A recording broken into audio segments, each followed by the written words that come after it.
आदाब नाज़रीन, आप देख रहे हैं एनएन चैनल में अनिस फातिमा। पेश है दोपहर खबरनामा।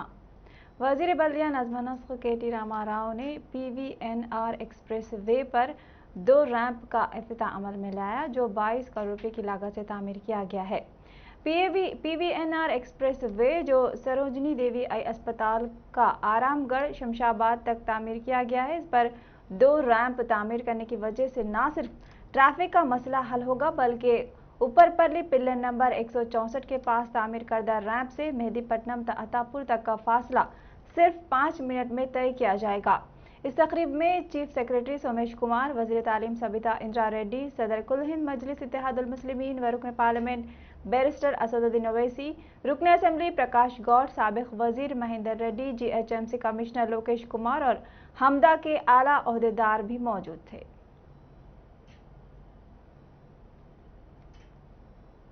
City police commissioner Anjani Kumar ने साउथ जोन में लॉकडाउन के निफाज का जायजा लिया। इस मौके पर south zone additional commissioner police Chauhan के अलावा पुलिस के आला ओहदेदार भी मौजूद थे। इस मौके पर अंजनी कुमार ने कहा कि लॉकडाउन के निफाज पर पुलिस की जानिब से कड़ी निगरानी रखी जा रही है।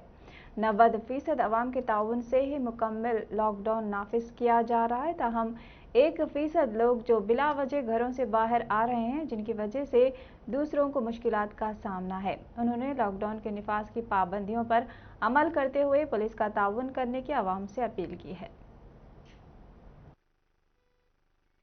थोड़ा मैं उठ रहा हूँ।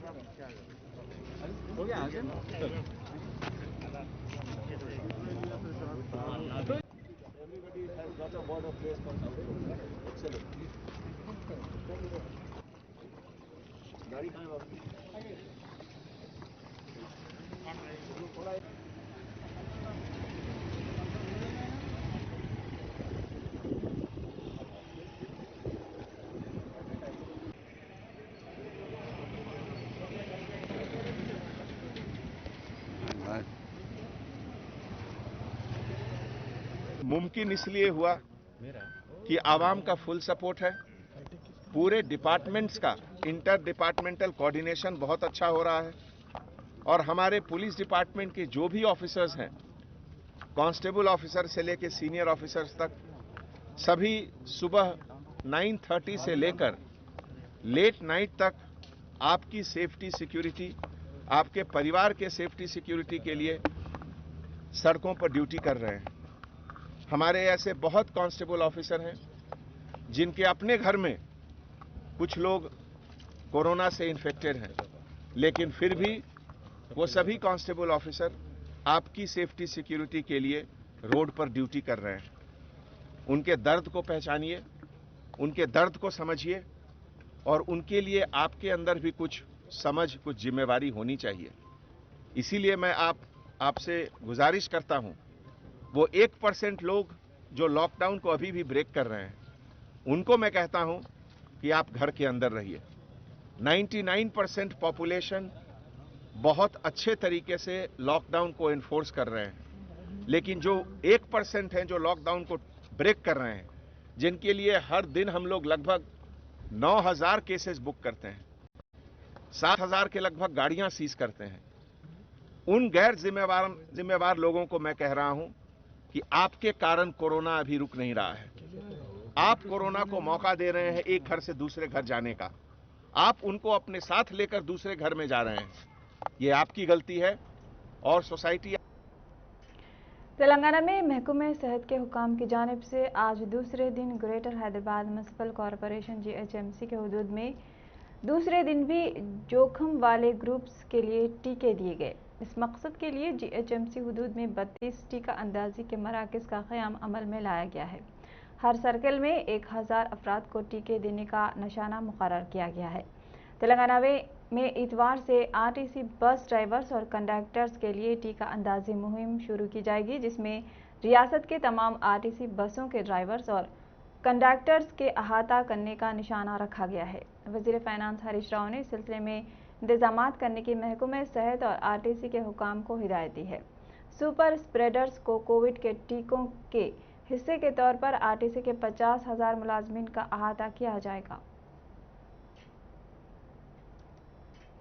वजीर पंचायत राज ई दयाकर राव ने वरंगल के हनुमाकुंडा में सुपर स्प्रेडर्स वैक्सीनेशन सेंटर का इख्तिताम में लाने के बाद बताया कि वरंगल और हनुमाकुंडा में 18 शोबे जात से ताल्लुक़ रखने वाले अफराद, जिनमें सहाफ़ी, auto drivers, cab drivers, gas dealers, petrol pump से वाबस्ता अफराद को अशियाई ज़रूरियात से वाबस्ता अफराद और दीगर को कोरोना वैक्सीन देने के लिए खुसूसी सैनिटाइजर्स सेंटर्स कायम किए गए हैं। उन्होंने बताया कि वज़ीर आला के चंद्रशेखर राव ने हिदायत दी है कि दिसंबर आखिर तक रियासत के तमाम अफराद को कोरोना वैक्सीन देने के इक़दाम किए जाएँ। इस मौके पर गवर्नमेंट ने विनय भास्कर, रुकन पार्लियामेंट बंडी प्रकाश, रुकन असम्बली नरेंद्र और दीगर मौजूद थे। कांग्रेस के सीनियर कायद वी हनुमंतराव हमेशा अवामी मसाइल पर आवाज़ उठाने में शोहरत रखते हैं। आज चीफ मिनिस्टर के चंद्रशेखर राव को याददाश्त देने के लिए वो प्रगति भवन पहुंच गए। पुलिस ने बाबुद दाखिला पर रोक दिया। उन्होंने याददाश्त को पुलिस ऑफिसर को सौंप दिया।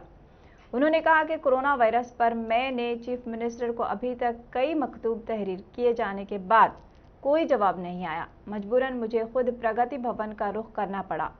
उन्होंने कहा कि मेरा मुतालबा है कि कोरोना से जो अमवात हुई हैं उनके पसमानदगान को 2 लाख एक्स ग्रेशिया बच्चों की तालीम की जिम्मेदारी हुकूमत ले।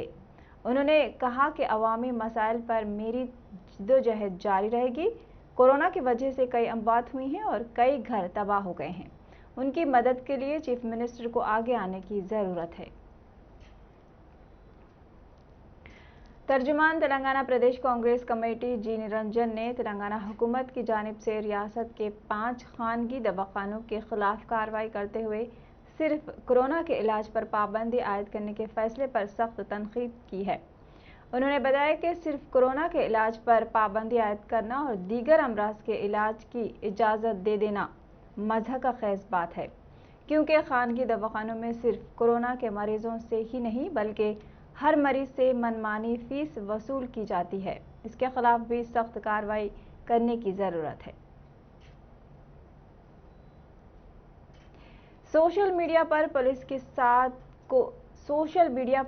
की साख को बदनाम करने के इल्ज़ाम में 2 अफराद के खिलाफ मुकदमा दर्ज किया गया है। बताया जा रहा है कि हैदराबाद से ताल्लुक़ रखने वाले 2 अफराद भरद्वाज और सोमाराजू नामी अफराद ने लॉकडाउन के दौरान नागपुर और महाराष्ट्र में होने वाले वाक़यात को ट्विटर पर शेयर करते हुए उसको तेलंगाना में हुए वाक़यात कहकर सोशल मीडिया पर झूठा प्रोपेगेंडा फैलाते हुए पुलिस की छवि को बदनाम कर रहे थे। हैदराबाद साइबर क्राइम पुलिस ने तेलंगाना पुलिस के खिलाफ तौहीन आमेज़ पोस्ट करने पर मज़कूरा अफराद के खिलाफ मुकदमा दर्ज किया है। इस सिलसिले में साइबर क्राइम पुलिस ने मीडिया को तफसील बताई। साइबर क्राइम पुलिस का कहना है कि अगर सोशल मीडिया पर इस तरह के गलत प्रोपेगेंडे फैलाए गए तो सख्त कार्रवाई की जाएगी।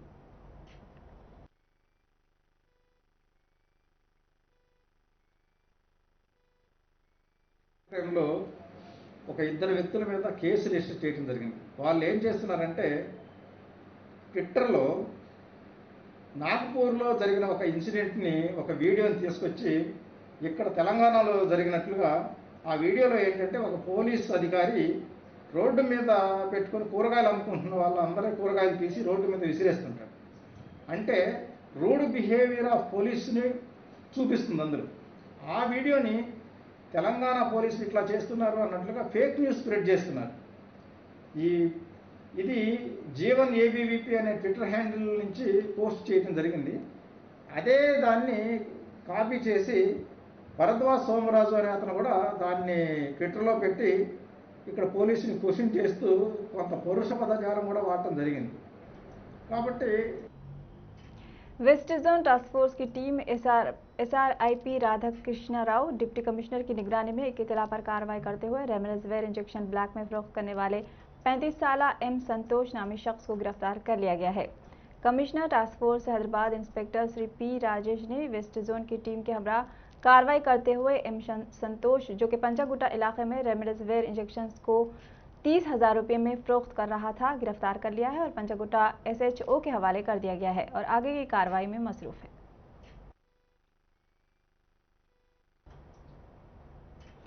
दोपहर खबरनामे में फिलहाल इतना ही। INN पर खबरों का सिलसिला जारी है। देखते रहिए INN चैनल। अल्लाह हाफिज।